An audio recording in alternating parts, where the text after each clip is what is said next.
我想跟你谈谈。瓶子为什么不扔？我得给自己留个保险。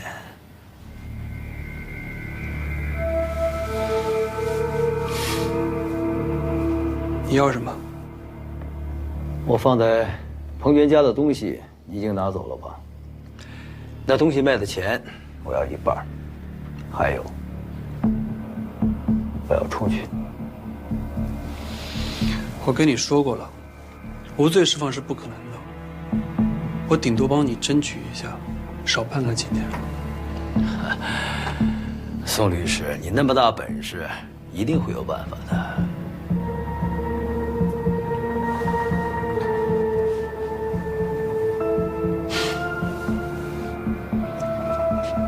你笑什么呢？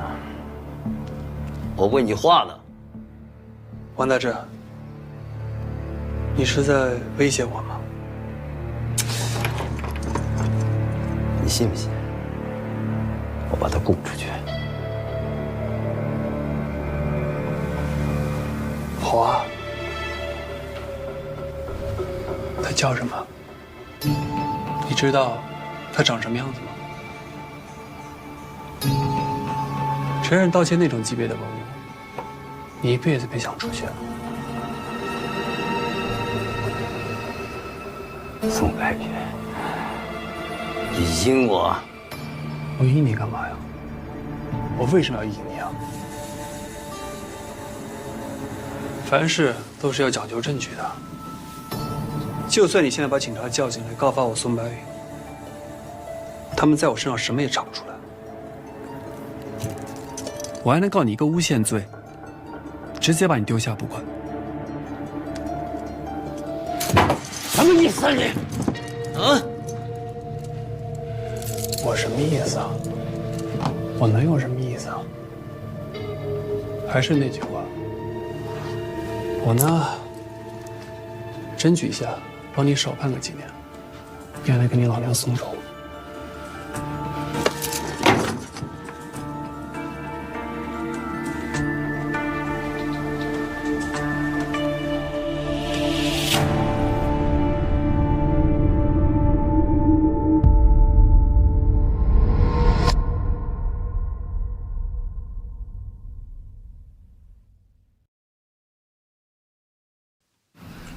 冯杰啊，你在03年的时候全款购买了一辆车，当时这辆车价值是3万，你从哪儿来的钱啊？我存的。你存的。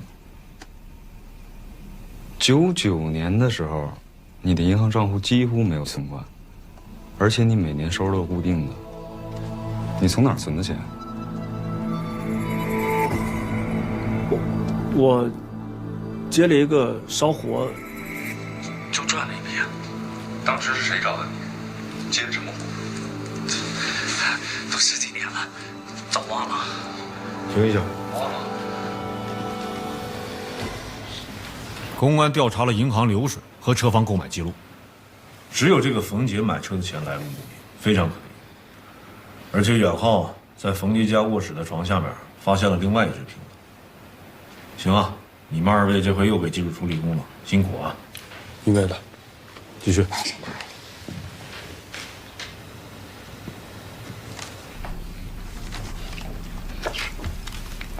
这个是在你家发现的，上面全部都是你的指纹。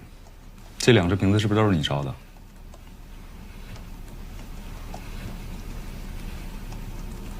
我们现在怀疑你有诈骗行为，而且涉嫌的金额巨大。我没有。制假、贩假还不是诈骗？警察同志，我真没有。那这个瓶子是怎么回事？说话。当年有个人拿着这个方瓶照片找到我，说是让我定制这个方瓶，要求能够以假乱真。但是我不知道他拿这个瓶子去诈骗。10几年前，这么一件工艺品也就值个几百块钱吧，他出3万，你都不怀疑？这个瓶子确实难烧，我花了好几个月的时间，才成功的一窑，出了这么2件。找你的人知道有2件一模一样的吗？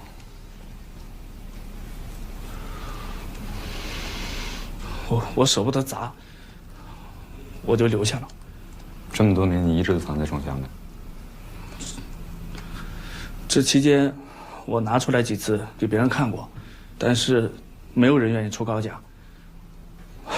早知道我当初就应该砸了它。当时谁联系的你？联系方式还有吗？我没有他联系方式，而且我也不知道他真名是什么。那他长什么样？他每次来，都把自己包裹得很严实。他没留真名，那你平时是怎么称呼他的？他让我叫他穆先生。公安根据冯杰的描述，给穆先生做了一个画像，钟聪给大家看一下。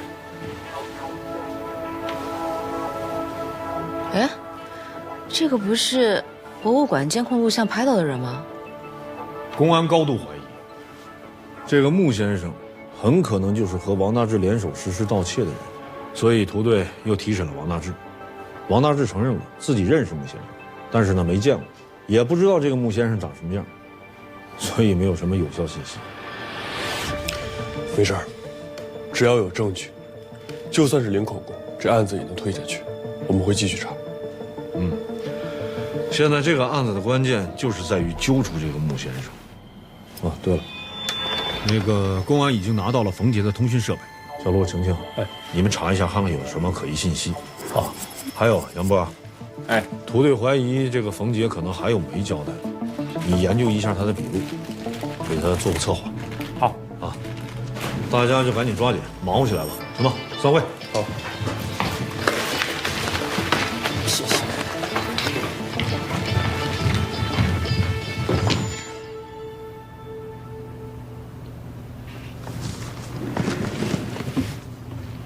哎，这冯杰不是已经承认2个瓶子他做的了吗？你为什么还在看光谱检测呀？反复研究已经有的证据，才能让证据链更加落地。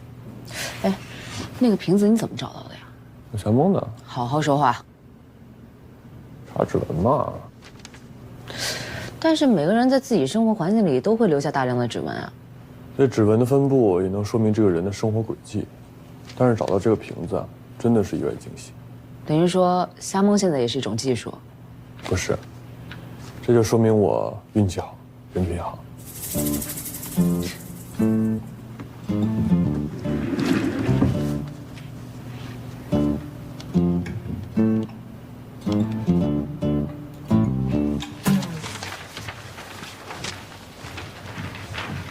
辛苦大家了啊！大周末的还得加班。公安呢，又询问了冯杰，冯杰终于在穆先生这个事儿上提供了一些新的线索。严重花粉过敏。怎么样？有什么看法？根据冯杰的交代，他说穆先生有严重的花粉过敏症状，我们可以作为一个参考点。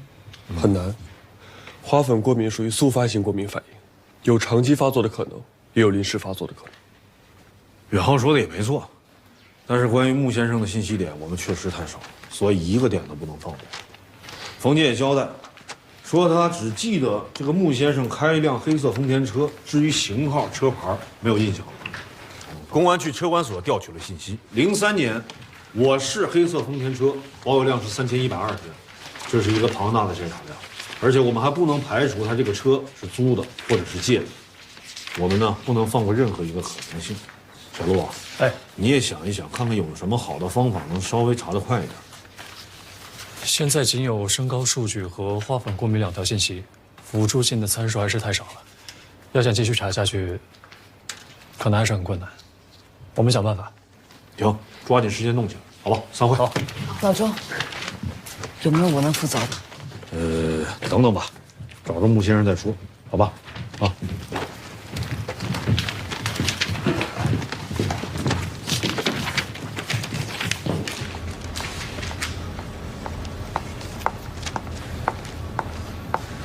你们这边怎么样了呀？兰姐，你来的正好，赶紧帮帮我们。兔队说了，他可以帮我们调取医疗记录，但我看过了，现在的数据还是太庞大了。要想再缩小点范围啊，我唯一能想到的方法就是关联性推理法。咱们开始吧。来，芊芊，打开建模。哦。我们现在假设这个人就是穆先生，已知信息：身高1.77米到1.79米之间，他有一辆黑色丰田车，当时的年龄在30到50岁之间，体型中等。根据监控视频来看，这个穆先生应该是短发。短发。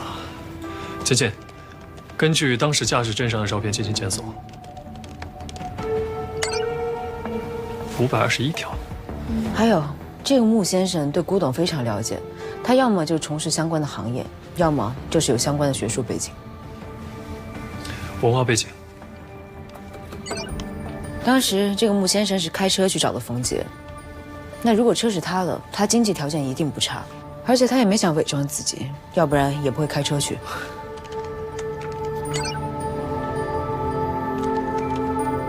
怎么那么像一个人呀？像谁啊？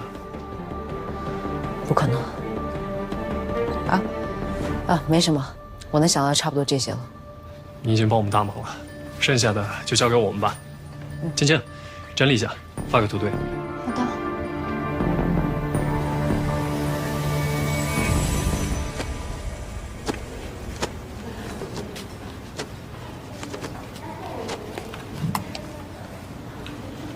别焦虑啊，焦虑没有用。我没有焦虑啊，挺好的。那就好。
秦叔，其实我都知道，但是这个案子好不容易有点眉目了，我真的不想放弃。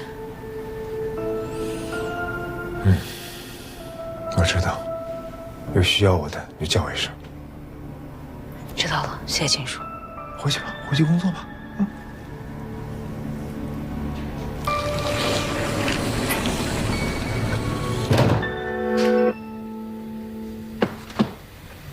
怎么停电了呀？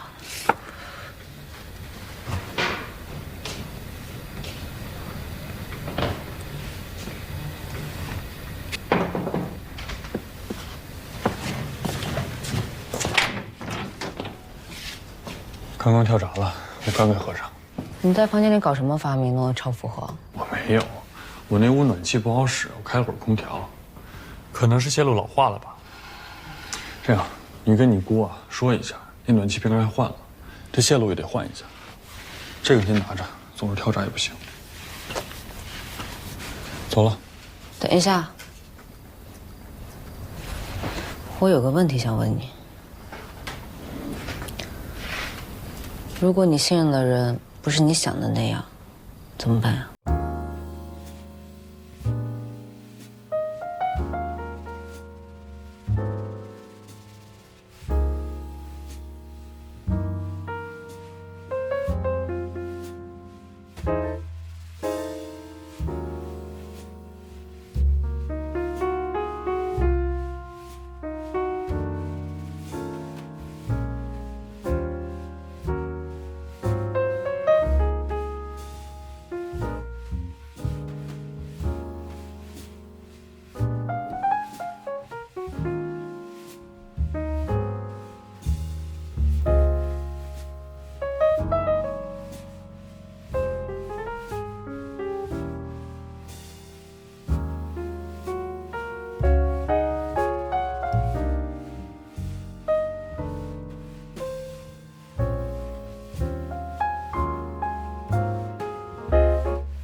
上去筛查了，我们只能等人涂队的消息，知道吗？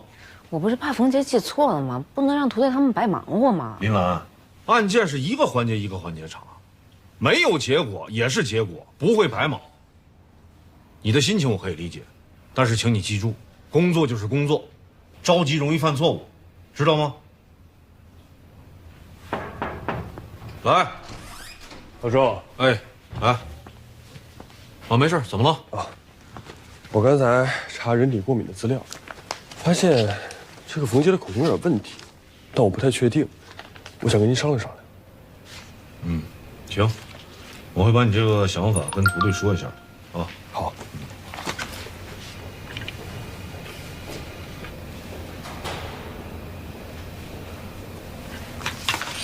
行了，如你愿了，涂队让你们协助调查去。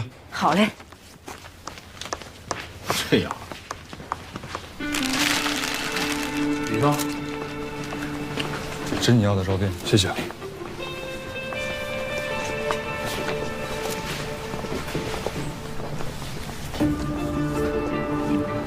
李队，冯杰当时在口供中承认过，说穆先生当时去过他烧窑的小作坊，也来过这里。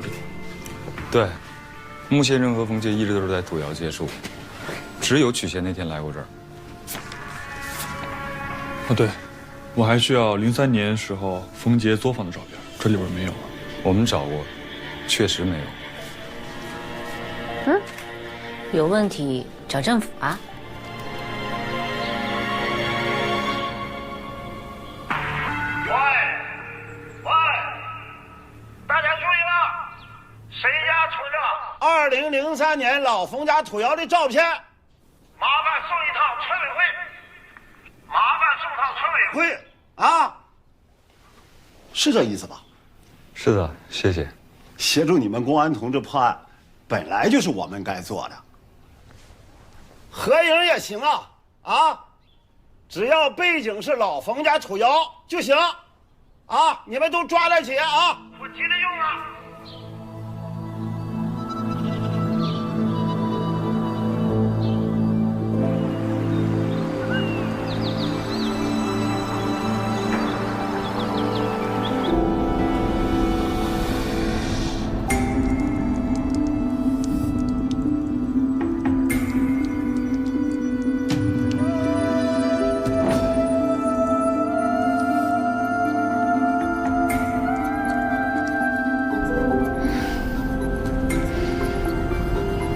没事。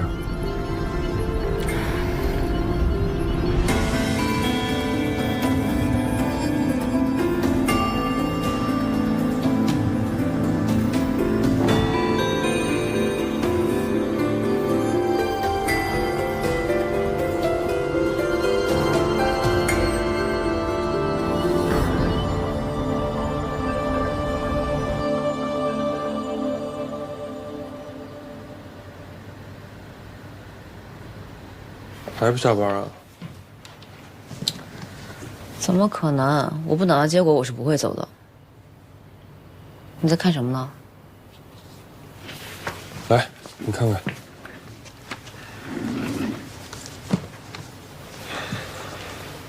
你看出问题来了吗？我已经放弃思考，你能不能直接说？家里种了花，土窑附近也种了花。冯杰交代过，说穆先生去过土窑几次，但是没有出现过敏的反应。你的意思是，冯杰说谎，或者说，穆先生说谎。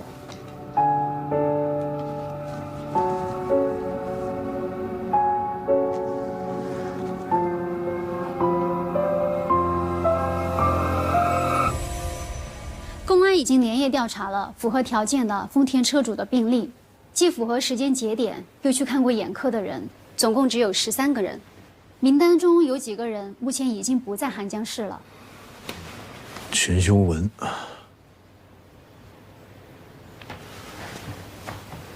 涂队跟我说过，秦修文专家跟你父亲是旧交，这次也请他帮着鉴定了。不过这次他确实符合我们的筛查标准，而且03年他得过一次胃囊炎。我觉着还是要把秦修文调查清楚，是吧？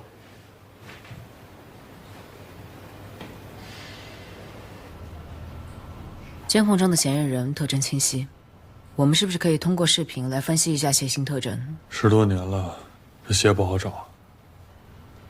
那行走动力定型和步伐特征分析呢？这事儿啊，你得找小陆。现在做不了，没有对比样本啊。明白。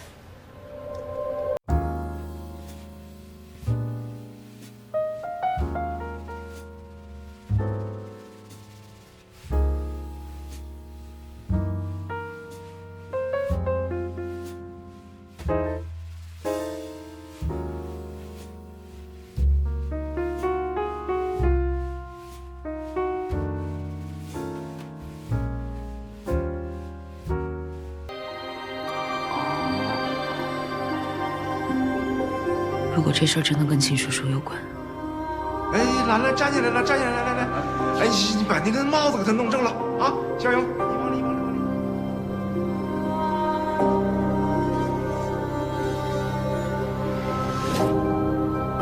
爸，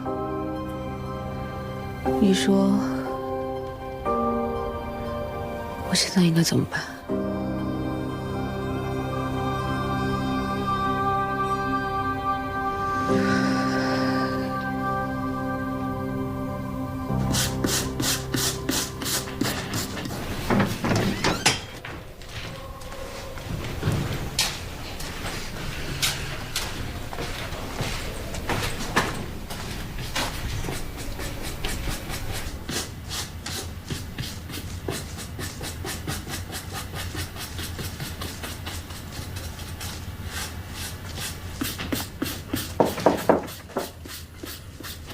门没关。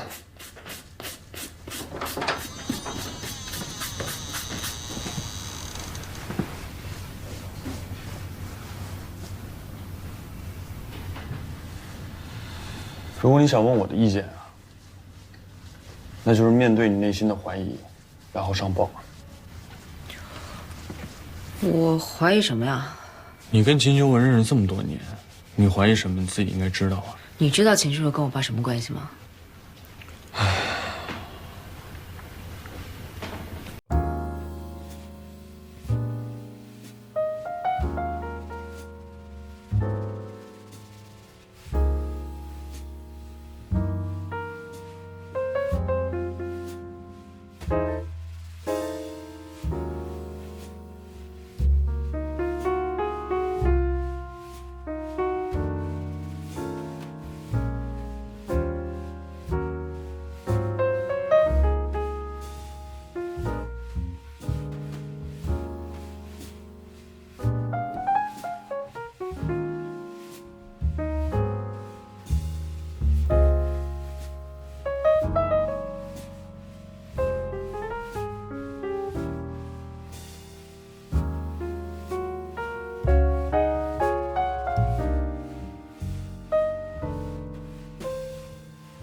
秦叔，哟，大早你怎么来了？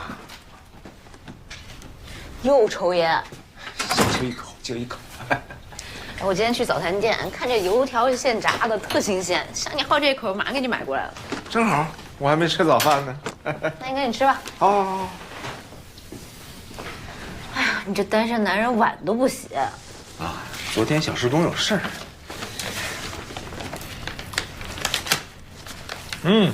好吃吧？好吃。最近找男朋友没有啊？你找老伴儿了吗？谢小三。哎，不对呀。这大早上找我来哄我开心，是不是有啥事儿啊？瞧你这说的，我要没什么事儿就不能来找你了呀。但今天确实有件小事儿。我还不知道你。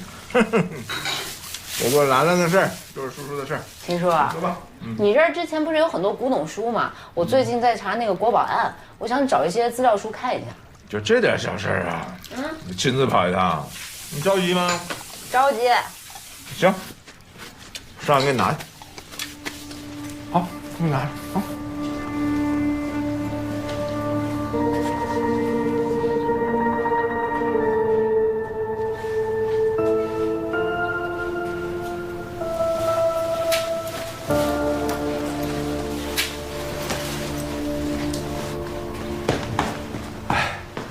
你看这够不够？够了。还有这个，拿去买点像样衣服啊！捯饬捯饬，赶紧把自己嫁了。我不要，等我嫁出去再说吧。嫁出去还有呢，我这没儿没女的，钱不都是你的呀？赶紧嫁啊！秦叔叔，那我先走了啊。你慢点开摩托。好嘞。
这什么呀？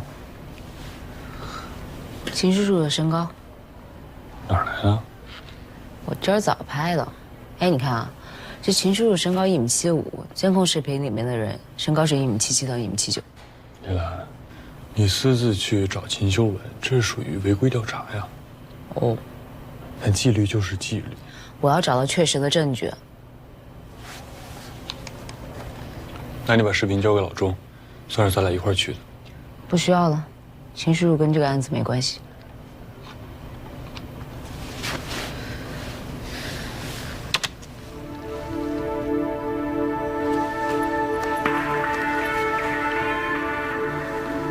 哎，老钟，是我。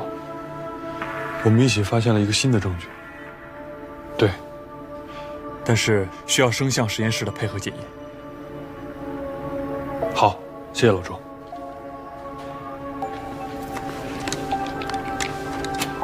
哎，大拿来了。刚才老钟给我打电话了，你们要处理什么？不是我们，是他。来，这有视频，帮我弄一下。没问题。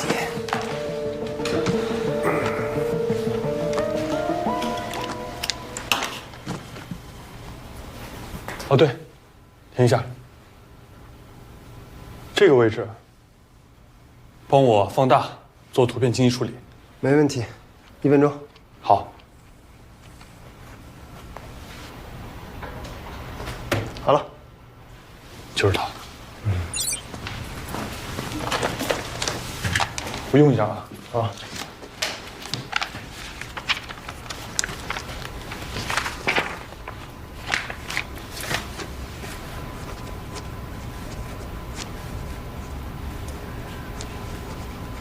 还有其他的吗？谢谢，没有了。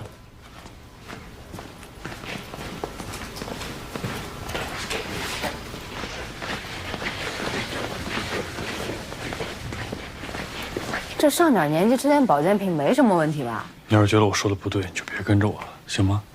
哎，你们俩可真够可以的，吵架都吵到别人这儿来了。江年，这个待排查人员的就医记录你是不是都有啊？麻烦你帮我查一下，这秦秀文近几年有没有去骨科就诊的记录？稍等啊。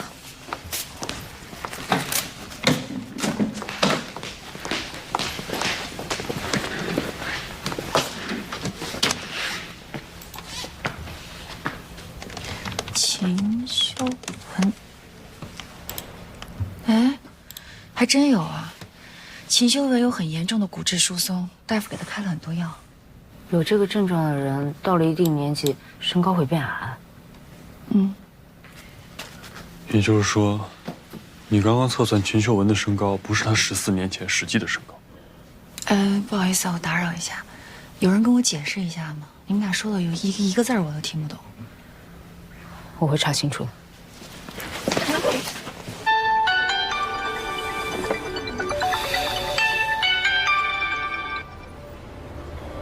喂，我上次跟你说那个事儿什么时候能出货？哎，等我有时间我再联系你啊。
娟儿，兰兰就辛苦你了。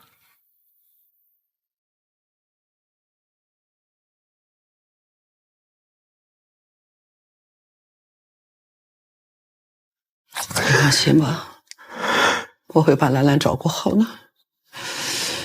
有什么事一定给我打电话，马上就回。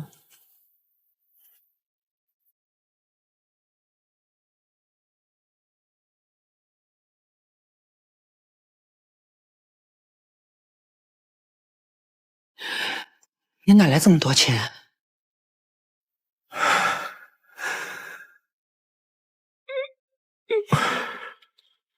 管朋友借了点，给兰兰上大学用。可你都留给兰兰了，你自己不过了。一个人怎么都好吧。秀文，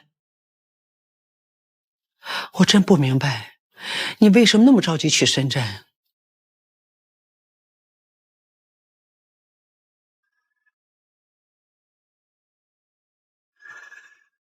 因为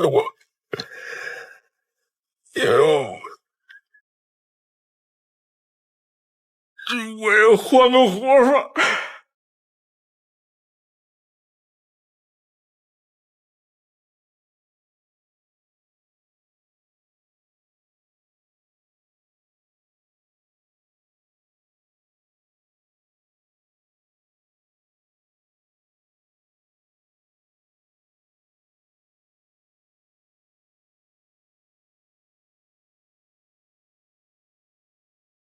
我对秦修文和14年前监控视频里的这个人做了步态识别。来，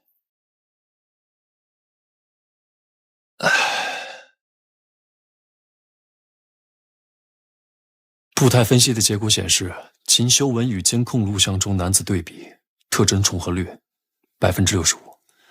虽然这个结果不能算作确凿的正确，但秦修文应该是目前为止最值得怀疑的人。这个视频的角度不一样，那准确率也会降低的。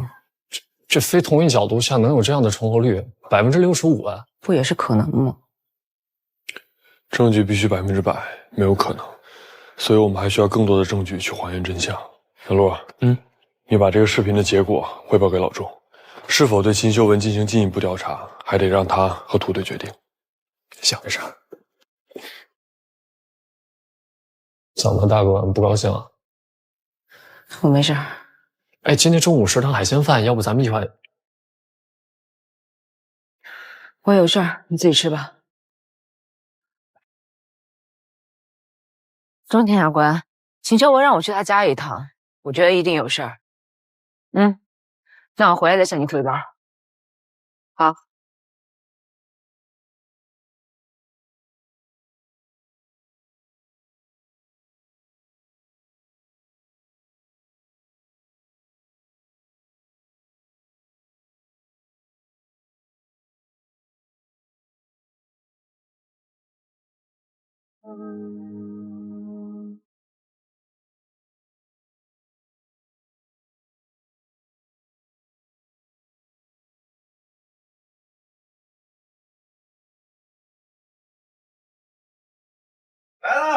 来了，来了！哎呀，兰兰，不是让来吃晚饭吗？秦叔，你想说什么？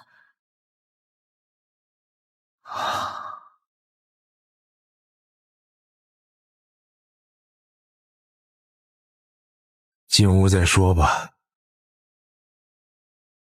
你跟我来，我给你看样东西。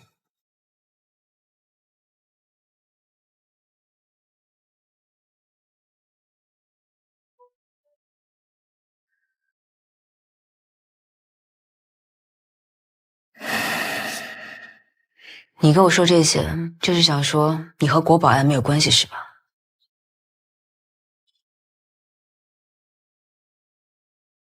你看看吧，看看这个你就知道了。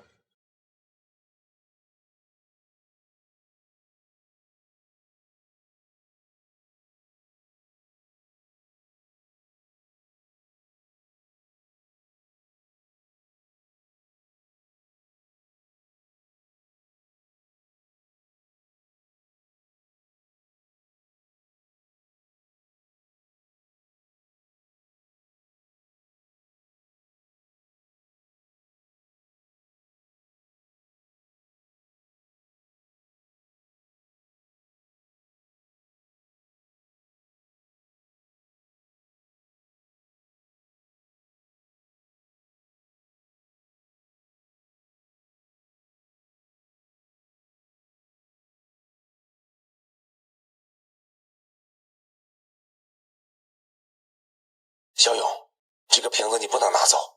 瓶子我拿走，今晚就没你事儿了。小勇，你听我说，这是条不归路啊！咱们兄弟一场，你不能逼我做错事啊！少废话，我拿不到东西，你觉得你出得了这个门吗？你要想想兰兰和小娟啊，你回去做你的警察不好吗？我觉得到今天晚上什么都没发生。哼，我压根儿就没想着再回去，你不用再说了。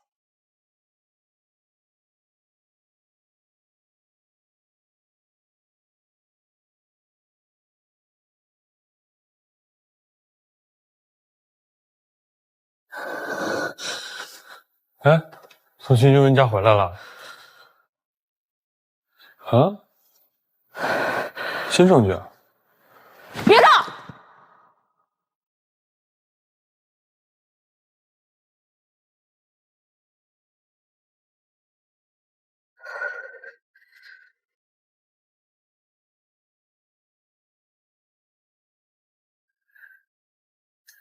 这是我爸爸的音频，麻烦你交给老钟。这个，我觉得你自己交合适。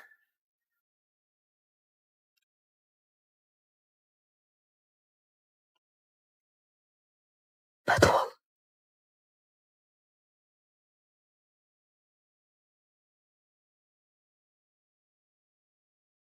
好。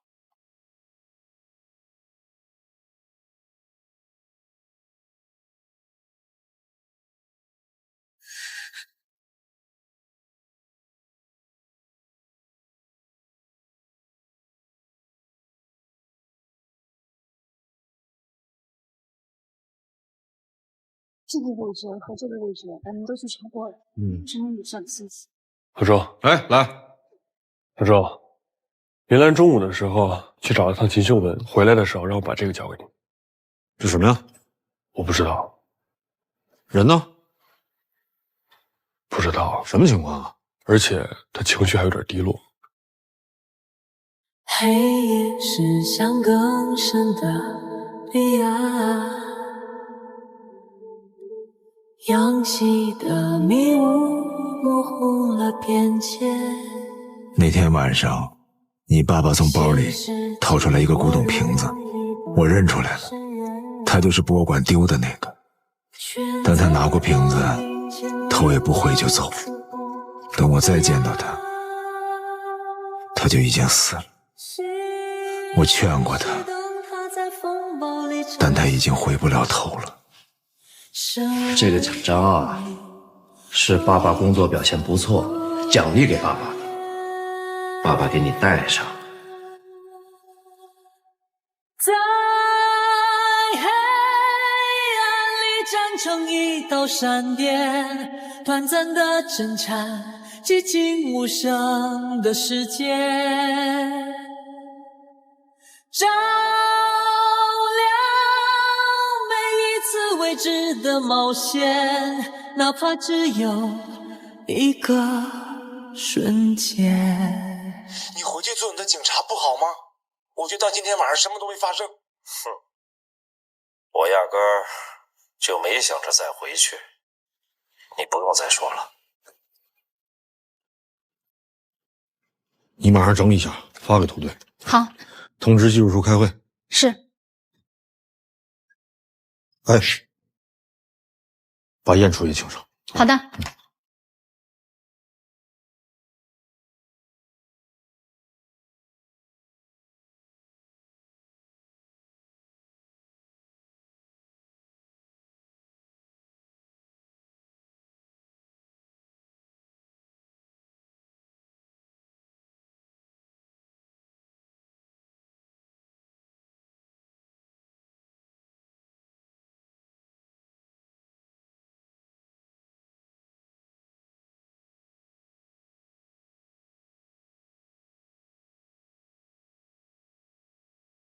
你煮的咖啡啊？喝完杯子还我啊！你怎么会知道我在这儿？我上学那会儿啊，想不开的轴人都在这儿。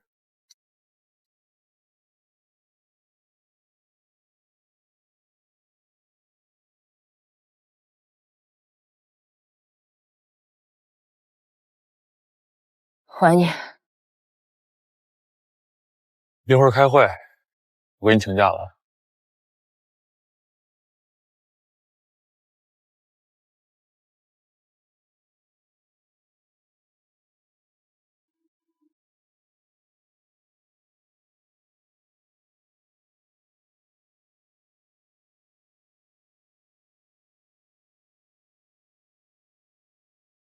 小勇，这个瓶子你不能拿走。瓶子我拿走，今晚就没你事儿了。小勇，你听我说，这是条不归路啊！咱们兄弟一场，你不能逼我做错事啊！少废话，我拿不到东西，你觉得你出得了这个门吗？你要相信兰兰和小娟啊！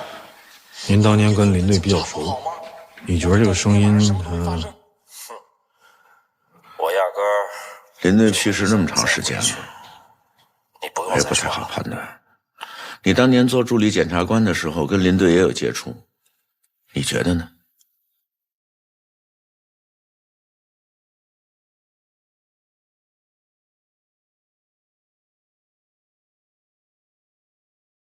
林队在公安干了这么多年，他的声像资料就一点都没有？没有。涂队也把这个音频给跟林队工作的老同事听了，他们听音频，听这个声音，感觉像。但是我觉得这个事儿不能凭感觉。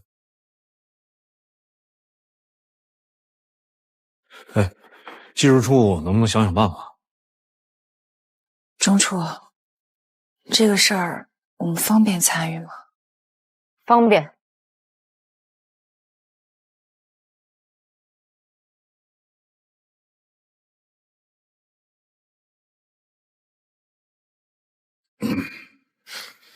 那个，我觉得是这样啊，林兰毕竟是负责检查技术的，没必要避嫌。如果林兰可以，我觉得我们可以正常进行。我可以，我会好好工作，保证客观判断。声纹痕迹也是痕迹的一种，也在我们工作范围之内。因为涉及到录音，所以现在需要声像组和电子数据组联合工作，包括语音语态的分析，当然也有心理组的支援。没问题，我回去验证一下音频的真假，看看有没有什么剪辑痕迹。我们这边也可以做同步数据分析。好，公安技术人员也在做同步，如果有结果，会第一时间向我们更新。那就先动起来吧，好吧？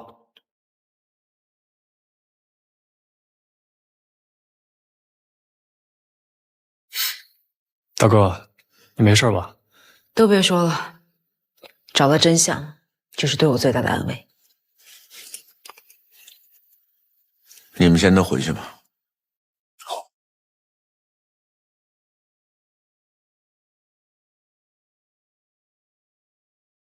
需要休息几天吗？不需要。如果你有话憋在心里不想跟我说，就去找江你他们几个去聊聊。我知道，放心吧。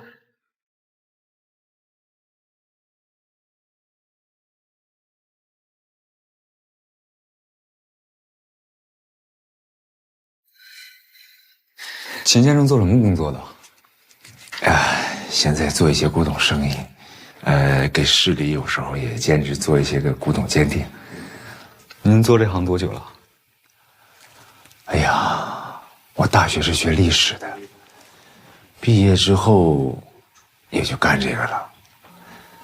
所以林小勇他知道您对古董历史类的东西很了解，对吗？他知道，我们从小一块长大的，就像亲人一样。所以他找你做这件事情，是因为他足够的信任你。我想是吧？那你知道他做的事儿吗？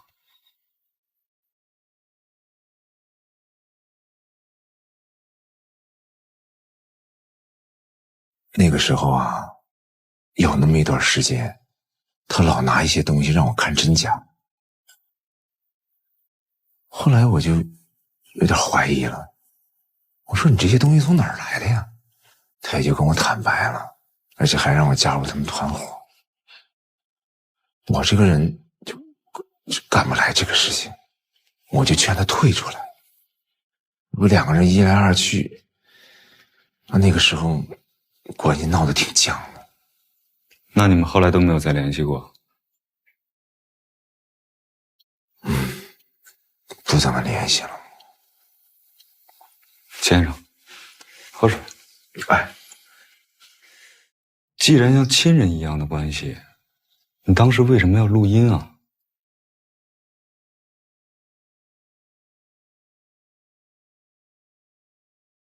我当时觉得这个事情不小，我怕万一这个事情东窗事发之后，我也说不清楚，就留了个心眼儿，录了点东西。那你为什么要将录音交给林兰呢？前一阵儿，检察院不是让我看那个假瓶子吗？看完之后，我发现兰兰对我态度就不是很对了。我也知道你们开始查这个案子，与其让你们这么查来查去的，还不如把它拿出来。反正你们一定也会查到嘛。说句实话，我从来没想把这个东西拿出来过。肖勇，人都死了，我就不能再往他身上泼脏水。我也希望兰兰一直认为他爸是个英雄，是个好警察。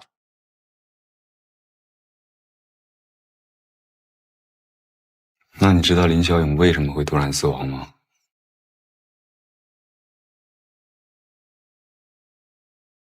我想，大概其也就是内讧了吧，黑吃黑什么这种的。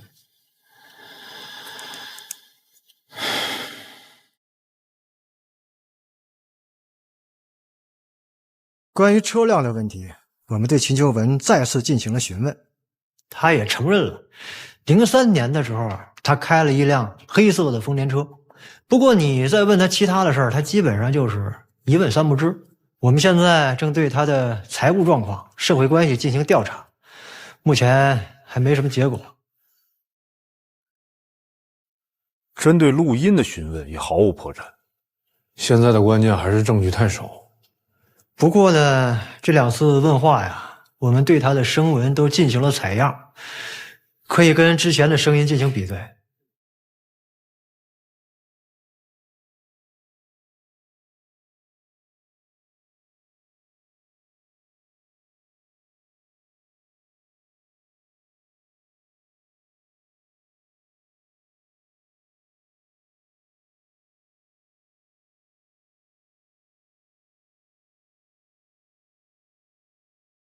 声纹鉴定方法及其应用。咱俩一起看，有不懂的直接问大拿。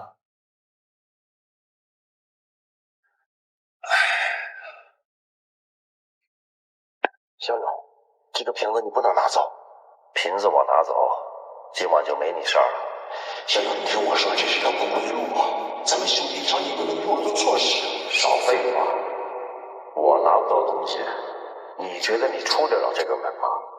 你要想想兰兰和小娟，熬夜被警察不好吗？那别到今天晚上什么都没发生。喂，报告送来了啊，是你过来还是我？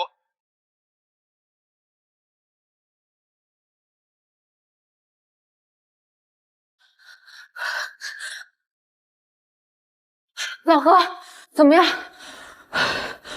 那个，这条录音没有剪辑痕迹，至少从录音本身来看，没有任何伪造的迹象。那数据分析升到音轨这一查了吗？音频文件损失太严重了，没有办法进行更加细微的检测，而且很多信息都丢失了，更加无从判断。音频文件一旦被转换成 MP3 这类感知编码的时候，转化过程中丢失的声音信息也是无法找回的。这段录音对我们来说能做的实在是太少了。不过林兰，你也别着急啊，虽然录音是没有问题的，但是这个声音的真伪，现在还没有证据能够证实。是啊，顾哥说的对，而且老钟不是说了吗？土堆要去找秦秀文问话，说不定能问出点什么来。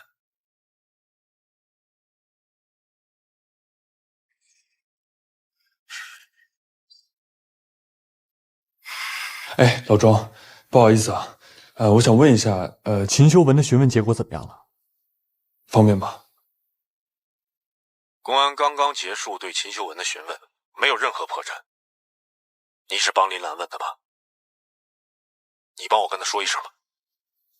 哎，好，谢谢你啊。我知道了。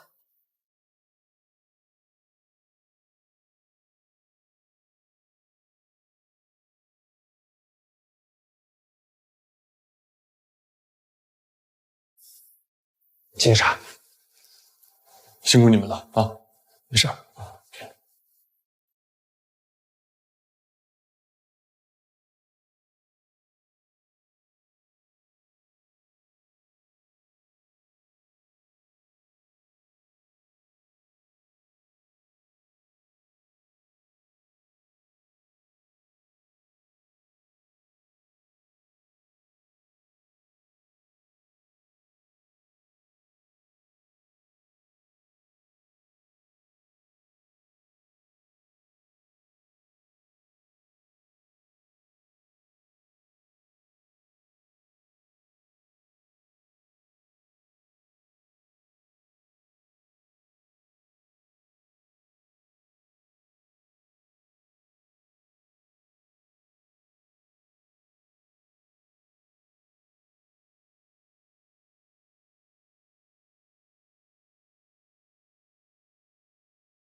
上车。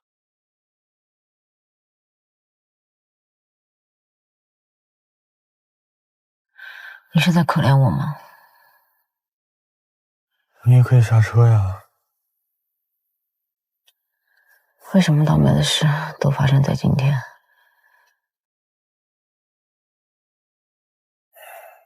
该发生的一样会发生，这跟倒霉没关系吧？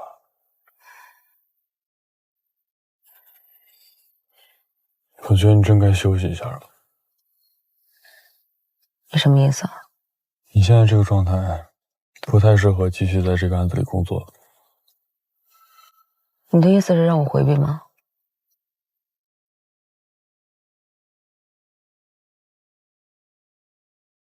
爸，我以后也要像你一样。像我一样。兰兰，来，爸爸这个工作啊，有时候一忙起来，没日没夜的，经常回不了家，也照顾不了你。爸爸是希望你长大以后啊，能健健康康的、快快乐乐的，做你自己想做的事情。那我就想当警察，以后你到哪我就跟你到哪。好，你做什么决定啊，爸爸都支持你。好。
干嘛？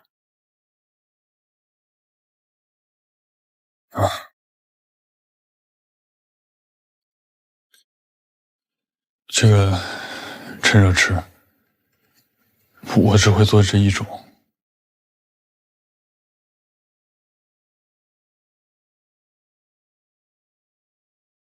对了，这个门我不锁了，有急事找我。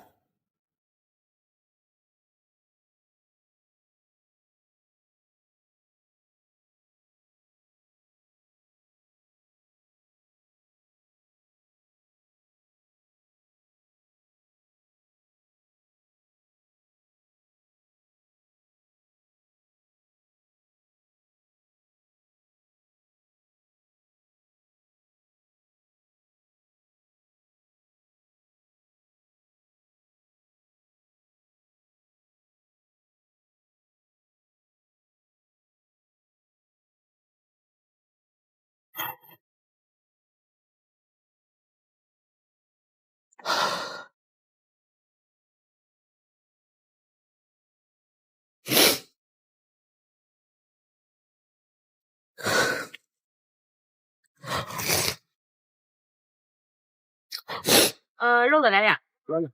走。那边扫码是吧？对，那个东边扫码。谢谢啊。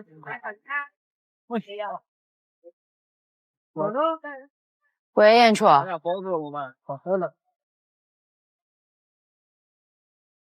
我为什么要现在停止工作啊？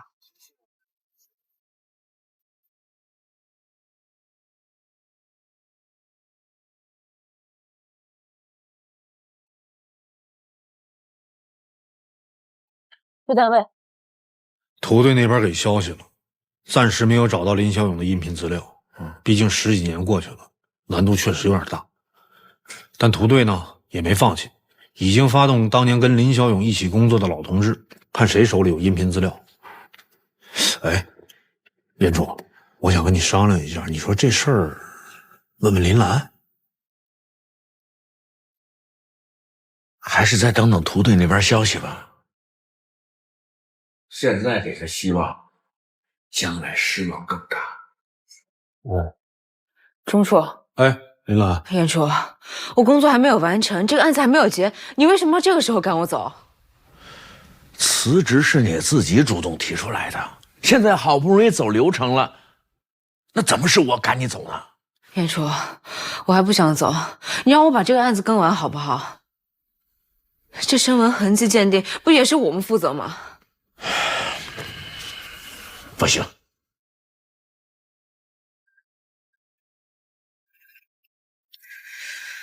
你就是不想让我查这个案子，对不对？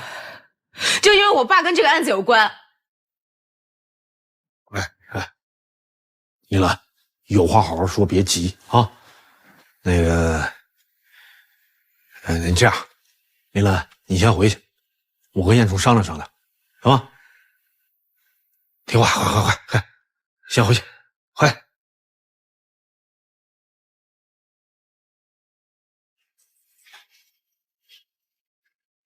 这样的，你说，哎，行了，别生气。希望他能理解你的苦心啊。不理解也没关系，只要他好好的，我就算对老林有个交代了。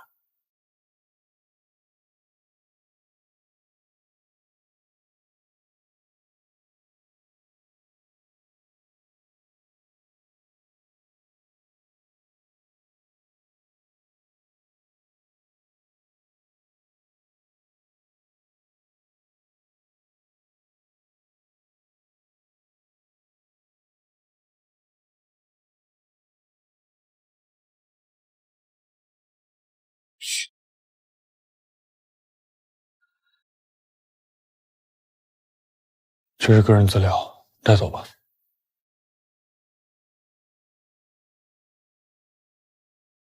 金兰，你现在焦虑和害怕没有用，做你该做的事就好。我之前就这么跟我自己说的。只要找到穆先生，还有背后那个走私集团，一切就能真相大。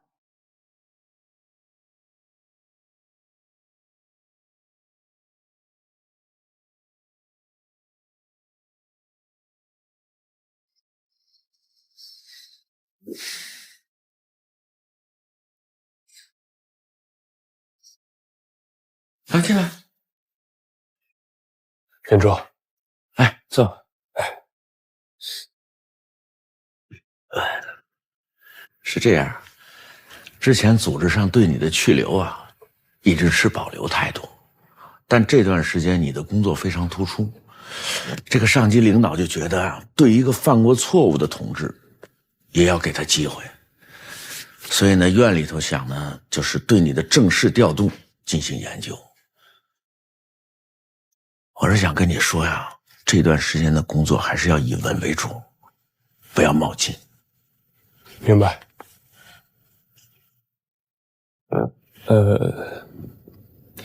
林兰呢？你会给他机会吗？燕初，我坐过冷板凳，我知道那种感觉不好受。你能够主动关心同事，这很好。林兰的事儿我会考虑。燕初是这样，我觉得让他去承担他该承担的责任，这样对他更好。您觉得呢？我知道了，你也去吧。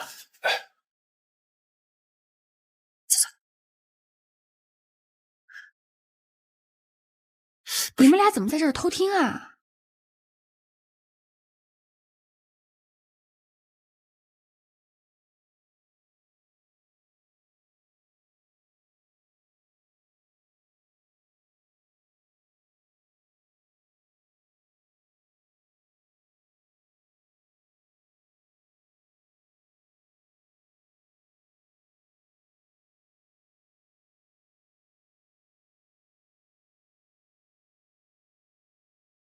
哎，老周。哎，你的提议我看过了，很好，你们直接动起来吧。好啊，明白，应该的。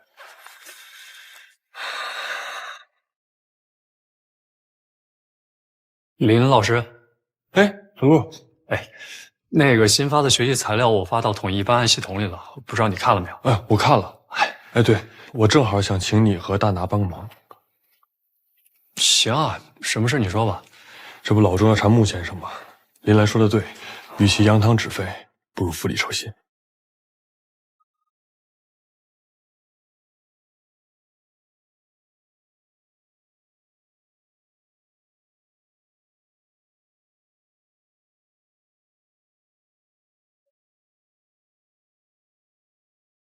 都来了。我们也希望连兰早点回来。为了兰姐，为了案子，来吧，干就完了。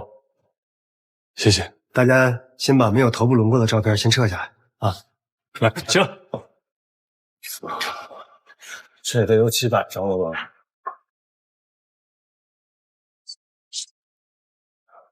小叔，哎，走，好，可以。这张好。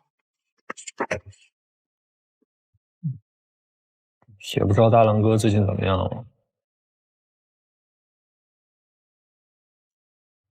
哎，李姐，咱要不然给他发张照片吧？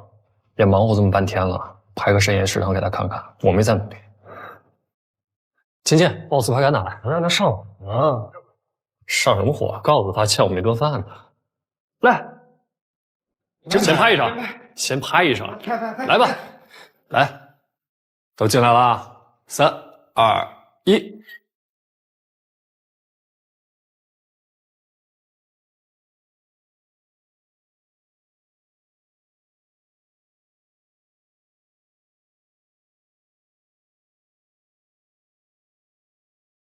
我沿着记忆顺流而下，茫茫夜色，你牵我的手回家。当时间给我真正回答，你走的路，我踩着脚印一步步都踏。你想去的远方，我会坚持信任前往，用力挥舞翅膀，去点燃星光，在黑夜的尽头，我和你勇敢又倔强，相信有一天我会照亮终点星光。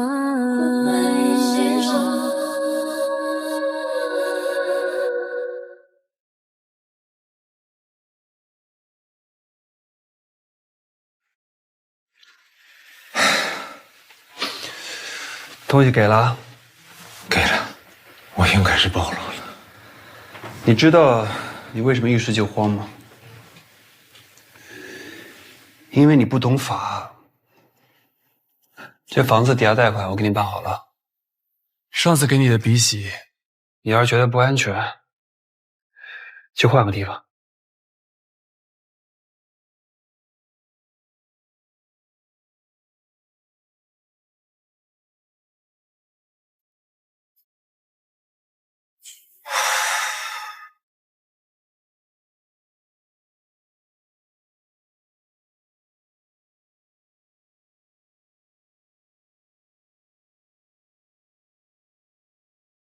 祝你生日快乐，祝你生日快乐，祝你生日快乐，祝你生日快乐。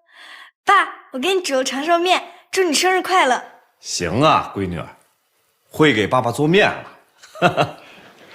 我窝了4个鸡蛋，这是最好看的一个。哦，是吗？嗯，来，爸爸看看。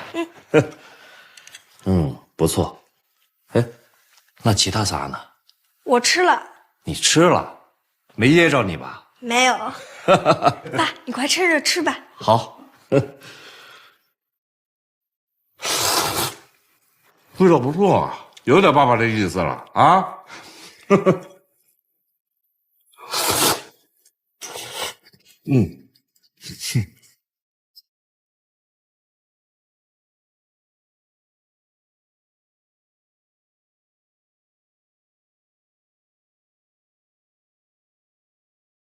这个奖章啊，是爸爸工作表现不错，奖励给爸爸的。你表现的也不错，爸爸把它奖励给你。来，爸爸给你戴上。怎么样，喜欢吗？喜欢，爸，我太喜欢这个了。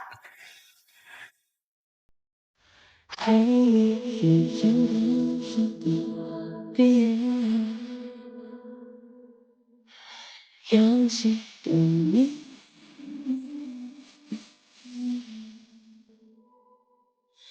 心事静默如谜的深渊，寻不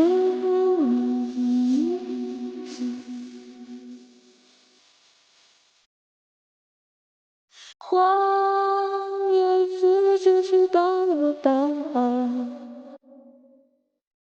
曾说的无限，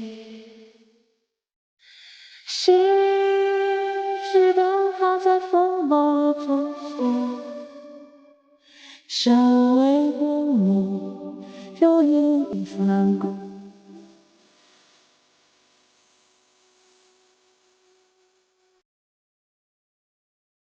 在黑暗里站成一道闪电，短暂的挣扎，寂静无声的世界，照亮每一次未知的冒险，哪怕只有一个瞬间。